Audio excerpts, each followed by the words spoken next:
my channel. My name is Krista Yoder, founder and CEO of Smart VAs, a virtual assistant agency.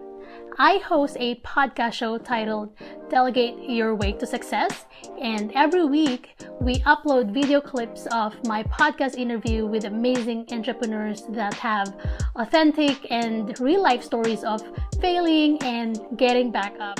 In these videos, you will also learn how these amazing entrepreneurs built their businesses successfully while living a freedom-filled lifestyle. If you are new to this channel, please consider subscribing and don't forget to click the notification bell so you get notified every time I post a new video. All right, so let's get started. So, real estate is something that is new to me. And I don't have any, I mean, I have an idea on like what it's all about, but it's not something that I'm knowledgeable in. So can you tell me and also share with our listeners why somebody would want to become a real estate investor or a real estate agent? Well, boy, how long do we have for this? We'll start off with the real estate investor because, you know, as an investor, you know, you've got your daily job that you're doing. You want to also invest to have additional income coming in.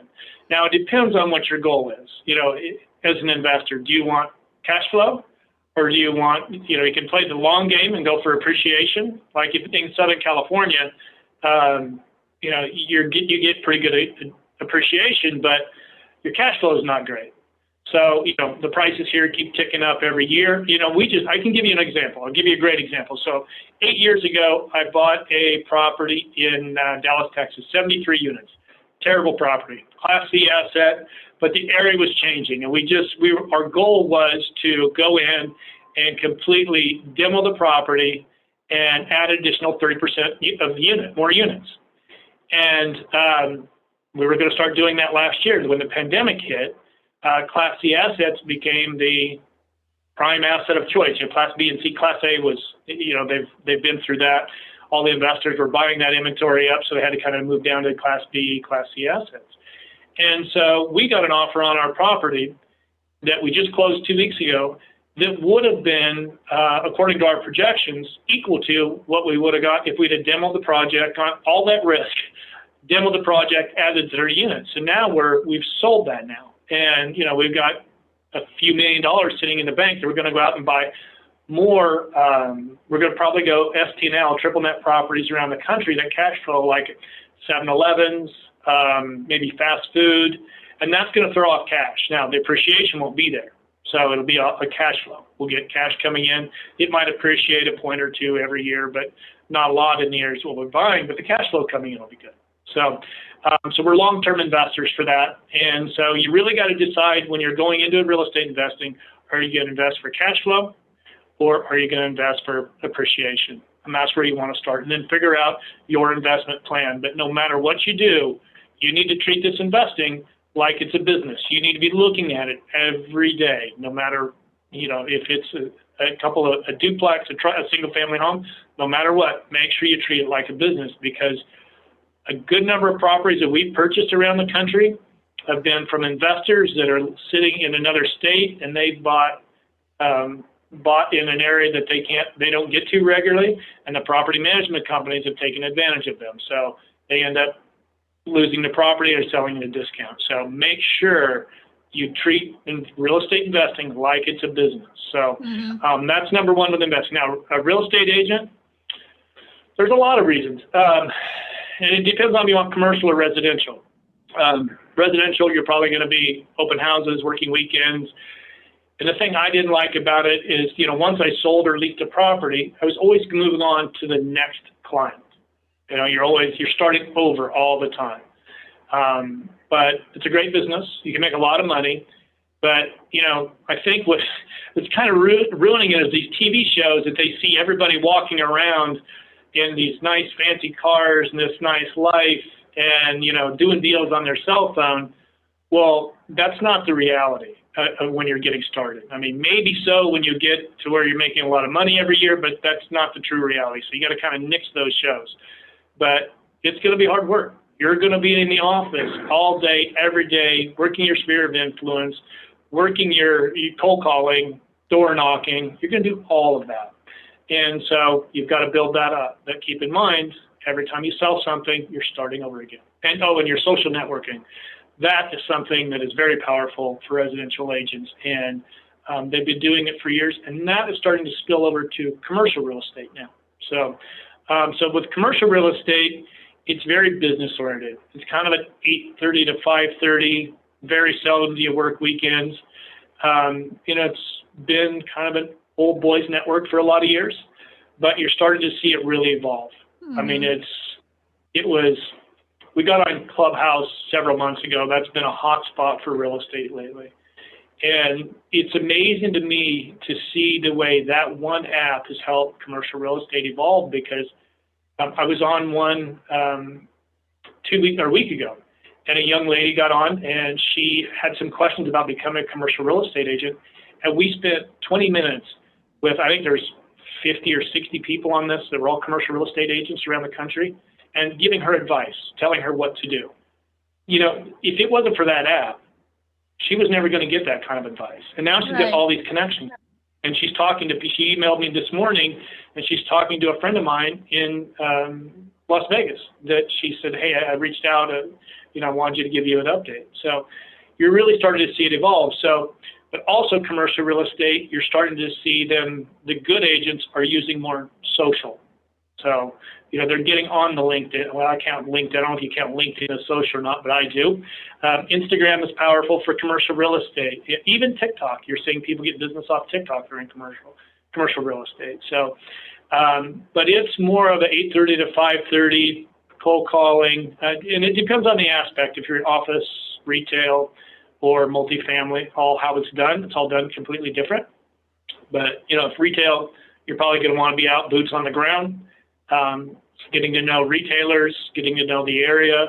Office, you're probably not going to be able to get into a lot of buildings because of security. So you're not, that's going to be mostly cold calling and working your LinkedIn. And then multifamily is going to be a lot of cold calling and getting to know the areas. But it's a great business. And the thing with commercial real estate is, once you connect with an investor, they might buy a property every year, every 2 years. It's not a one and done. They can keep going. Or if you do an office or retail lease, depending on the length of, if it's a 3 or 5 year lease, 3 to 5 years, they're going to come back again. You're going to be able to help them. Or, maybe they expand, and you're going to need to help them expand or contract their footprint for their lease. And so depending on the type of person that you are, residential and commercial real estate are two completely different animals. But both of them are great businesses. But again, they are a business, and foremost, you've got to market yourself. And if you want to get into the business, you've got to find a guy. I mean, you don't have to, but I recommend you find a really good mentor and really help. That'll save you a lot of time. Mm-hmm. Are you sick and tired of being overwhelmed and afraid you'll never scale your business? Meet Smart VAs. Unlike many virtual assistant agencies that only assign one dedicated virtual assistant, we provide flexibility for growing businesses by assigning a team of experienced virtual assistants that can do different tasks to support your continuous growth. Visit smartvas.online to book a free discovery call and start growing your business.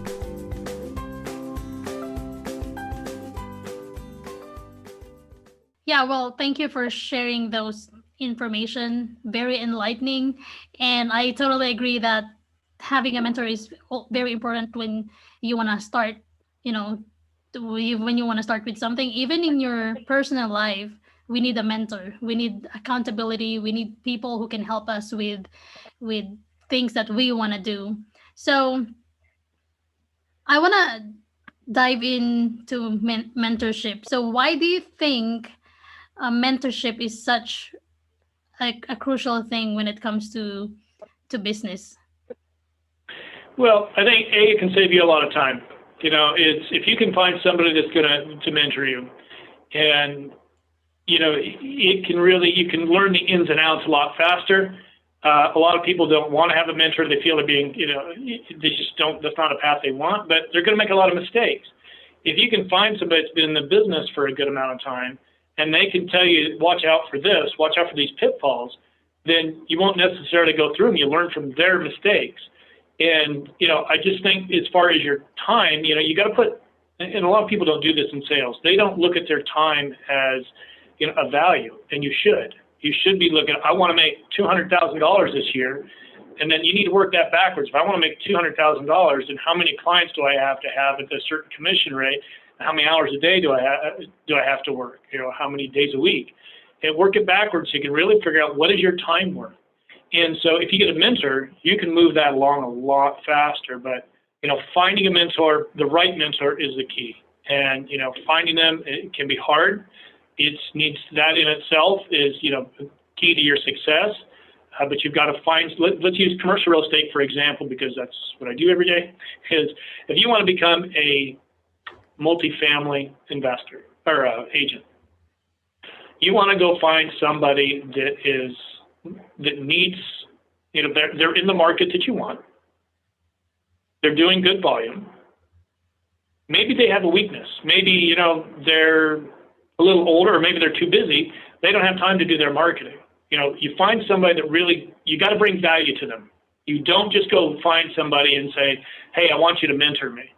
You're probably not going to get somebody good. Maybe somebody will take your time, and you're not going to learn a ton from them, but you want to bring something to the table. So let's say you find somebody that's in multifamily in your area. They're pretty busy. Offer to them, say, hey, let me come and I'm going to do your marketing for you if you're savvy on the computer, or I'm going to do your contract work. I'll do your filing. Bring something of value to them. Just don't call up and say, hey, I want to be your mentor. And because you got to bring something to the table too. And if you don't, it's going to be a lot harder. You got to make it enticing for them to want to actually train you, because for you to be their mentor, you're just taking from them. You're taking their years of work and their knowledge, and bring something of value to them is what I always recommend to our people. Yeah. So aside from bringing value to people, like what do you think are the characteristics of a great mentor? Well, it needs to match yours. I mean, you need to really find somebody that is doing exactly what you want to do. And, if you've got somebody that's trying to you want to learn multifamily investors to be an investor agent, they need to be very focused on exactly the path that you want to go. Otherwise, you're going to have to come in and relearn down the road again. And the characteristics are somebody that is successful, somebody that is driven, somebody that is a very good communicator. Because if you have somebody that's not a great communicator and you're trying to mentor with them, be their mentee, it's very difficult. You're going to have to drag information out of them. And so those are probably my top ones. But the communication is probably the biggest key, because you want to learn everything from them as fast as you can. Mm-hmm. That's so good. And where do you think we can find mentors? Online, through networks? Yeah, well, through networks. Clubhouse is a great one. Get on there and ask. There's these groups in there all the time. I know LinkedIn's building something that's going to be a competitor to Clubhouse. LinkedIn's another great one, just the way they are. You go in and you find a broker that's in the area, and you can probably go on LoopNet and see how many listings they have for multifamily. Office and retail, I don't know how well that's going to work, but you're going to have to ask people. You're going to have to ask advice. You've got to just pick up the phone and call and introduce yourself. You've got to treat this like a business too. If you want to find the right person, you've got to be aggressive and go get it. Because some of the best people I know that are great mentors are super busy. And if you're just going to call and say, it's like this, Christy. I get so many calls on our phones from properties. Brokers will call and say, hey, this is such and such from this company. Just calling about your property. Give me a call back. Okay, I'm not calling them back. You've got to bring value. Bring value in everything that you do in this industry. If you're going to call up and say, listen, I'm looking for a mentor. These are my strengths. Are you looking for somebody that could help you with that? In exchange, I would like to be mentored. Leave 50 calls. Leave 100 calls. See if somebody called you back, then have a conversation with them. But you're going to have to be aggressive to go out there and find them.